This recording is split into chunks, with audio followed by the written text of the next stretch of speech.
അപ്പൊ അളിയൻ കാര്യമൊന്നും അറിഞ്ഞില്ലേ? ഇല്ല. എന്നാൽ ഇനി ഞാനത് പറയാം. ഡോക്ടർ റോബിൻ രാധാകൃഷ്ണന്റെ കുറച്ച് കഥകൾ ഇപ്പോൾ പുറത്തോട്ട് വരുന്നുണ്ട്. ഒരു കഥ കേട്ടിട്ട് കുറച്ച് നാളായി, നല്ല മൂഡ് പറവച്ച.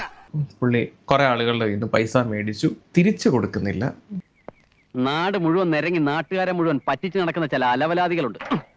അത് 1-2 രൂപയൊന്നും അല്ല, 1-2 ലക്ഷങ്ങളും അല്ല, മോർ ദാൻ 50 lakhs എന്നൊക്കെയാണ് പറയുന്നത്. അപ്പൊ താൻ തട്ടിപ്പാണല്ലേ? ചിരിക്കല്ലേ എടാ ഇലനക്കി നായയുടെ കിരിനക്കി നായ വരുത് വെക്കട പൈസ. നമുക്ക് റോബിൻ എന്താണ് ബിജെപിയെ കുറിച്ച് യഥാർത്ഥത്തിൽ പറയാനുള്ളത് എന്നുള്ളത് റോബിന്റെ വായിന്ന് തന്നെ കേൾക്കാം. ഇവിടെ മോല് കണ്ടോ, ഇതാ ഹൈലൈറ്റ്. ഞാൻ എന്നോട് ചോദിച്ചു ബൈ ബിജെപി എന്ന് ചോദിച്ചെടുത്ത്. അപ്പൊ എനിക്ക് അവിടെ ബിജെപിയുടെ ഈസി ക്വസ്റ്റ്യൻസ് മഞ്ജുളന്റെ നിഘണ്ടുവിലേ ഇല്ല, ബുദ്ധി കൊണ്ട് മാത്രം ഉത്തരം പറയണം. തത്വങ്ങളോ കാര്യങ്ങളോ ഒന്നും എനിക്ക് ABC അറിഞ്ഞൂടാ. അതുകൊണ്ട് ഞാൻ പറഞ്ഞു എന്താണ് കേരളത്തിൽ പറഞ്ഞു സാർ എനിക്ക് മോഡിജിനെ ഇഷ്ടമാണ് സാർ. എന്താണ് ബുദ്ധി ഈ തല വെളി കാണിച്ച് അടക്കല വേണ്ടത്? യൂഷ്വലി എങ്ങനെയാ ബിജെപി എന്ന് വെച്ചാൽ ഞാൻ വർഗീയവാദികളാണ്, മനസ്സിലായില്ലേ? സത്യം പറയല്ലേ? സന്തോഷായി, നല്ല സന്തോഷായി. ആ പ്രവൃത്തിയിൽ ജനങ്ങൾക്കും വേണ്ടി 200% ഇടും, എനിക്കും വേണ്ടി ഇടും. പോയേ കയ്യിന്ന് പോയേ, പിന്നെയും പോയേ. ഞാനൊരു പക്ക ബിസിനസ്മാൻ ആ സമയത്ത്, മനസ്സിലായില്ലേ? അതല്ല ഉദ്ദേശം, ഞാൻ മാറി. ഇവൻ ഈ റീലിട്ട സമയത്ത് റോബിൻ അതിന്റെ അടിയിൽ പോയിട്ട് ഏയ് ഇപ്പൊ എല്ലാ ഏടെ തല ഇട്ട് കൊടുക്കാമല്ലോ. ഒരു ഫാബ്രിക്കേറ്റഡ് സ്റ്റോറീസിനും ഒരു AI വോയിസ് ഇമിറ്റേറ്റിംഗിനും ബ്രില്യന്റ് എഡിറ്റിംഗിനും ഒന്നും എന്നെയോ എന്റെ കരിയറിനെ നശിപ്പിക്കാൻ കഴിയില്ല. ഇതാണ് ഇവര് റോബിന്റെ പുറത്തുവിട്ട റോബിൻ പറയുന്നത്. ഇതൊക്കെ എന്റെ തലയിലാവൂലോ.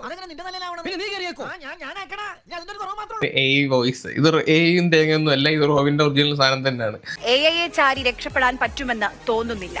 നാളെ രാവിലെ ഒരു 10-11 മണിയാകുമ്പോഴത്തേക്കും പാലാരിവട്ടം സ്റ്റേഷനിലെത്തണം. പരാതി കൊടുത്തിരിക്കുന്നത് റോബിൻ. തോന്നി അതങ്ങനെ വരൂ, അതങ്ങനെ സംഭവിക്കൂ, ഈ ലോകത്തിന്റെ ഒരു പോക്കേ. എനിക്ക് റോബിനോട് പറയാനുള്ളത്, റോബിൻ എനിക്ക് നാളെ ജോലിയുണ്ട്, നിന്നെ പോലെ ഞാൻ വെറുതെ ഇരിക്കുമല്ല. ഇതോടൊപ്പം തന്നെ അഖിൽമാരാർ ഒരു സ്റ്റോറി ഇട്ടിട്ടുണ്ടായിരുന്നു.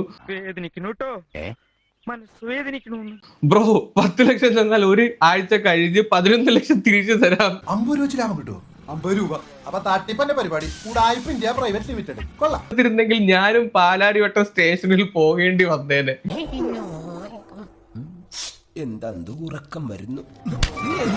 ചെറിയൊരു ഓലപ്പടക്കം കണ്ടപ്പോഴത്തേക്കുമാണ് നീ ഇത്രയും കാട്ടിക്കൂട്ടുന്നത്. ഓരോ നോണകൾ പറഞ്ഞിട്ട് കയ്യിൽ നിന്നുള്ള പൈസയും മേടിച്ചോണ്ട് പോകും. അപ്പോ ശരിക്കുള്ള തൃശ്ശൂർ പൂരം അങ്ങോട്ട് തുടങ്ങുമ്പോഴത്തേക്കും എന്തായിരിക്കും നിന്റെ അവസ്ഥ? പിന്നെ മാഷിട്ട് എറിഞ്ഞാൽ കാണൂല. ഇനി എന്റെ പഴം നീ എണ്ണി തുടങ്ങിയോ?